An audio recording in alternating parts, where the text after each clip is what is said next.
बोरी शहरात संतापाचा उद्रेक, पोलिसांच्या कारवाईविरुद्ध जनसागर रस्त्यावर। कडकडीत बंद पाळून पोलीस ठाण्यावर धडकला भव्य मोर्चा, गुन्हा रद्द करण्याची मागणी। तर तालुक्यातील बोरी येथे छत्रपती संभाजी महाराज यांचा पुतळा बसवल्याच्या कारणावरून पोलिसांनी केलेल्या कारवाईमुळे शिवप्रेमींमध्ये संतापाची लाट उसळली आहे। 46 जणांवर दाखल झालेले गुन्हे आणि पोलिसांच्या भूमिकेचा निषेध करण्यासाठी आज बोरी शहरात कडकडीत बंद पाळून पोलीस ठाण्यावर भव्य मोर्चा काढण्यात आला। नेमकी घटना काय? फेब्रुवारी 19 रोजी शिवजयंतीच्या उत्साहात बोरी येथील नागरिकांनी छत्रपती संभाजी महाराज यांचा पुतळा बसवला होता। मात्र प्रशासकीय परवानगी नसल्याचे कारण देत पोलिसांनी या प्रकरणाला वाचा फोडली आणि फेब्रुवारी 20 रोजी परिसरातील 46 नागरिकांवर विविध कलमान्वये गुन्हे दाखल केले। पोलिसांच्या या धडक कारवाईमुळे जनमानसात तीव्र पडसाद उमटले।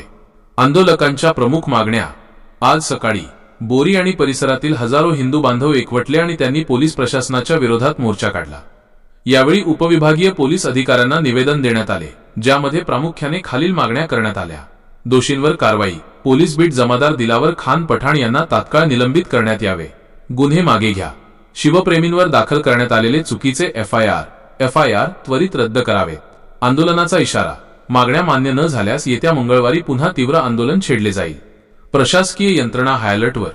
मोर्चाची व्याप्ती पाहता जिंतूरचे उपविभागीय पोलीस अधिकारी बेनीवाल यांच्या मार्गदर्शनाखाली पोलीस निरीक्षक गजेंद्र सरोदे आणि सहाय्यक पोलीस निरीक्षक रामेश्वर धोंडगे यांनी चोख बंदोबस्त तैनात केला होता। बोरी शहरात आज व्यवहार पूर्णपणे ठप्प असून तणावपूर्ण शांतता पाहायला मिळत आहे।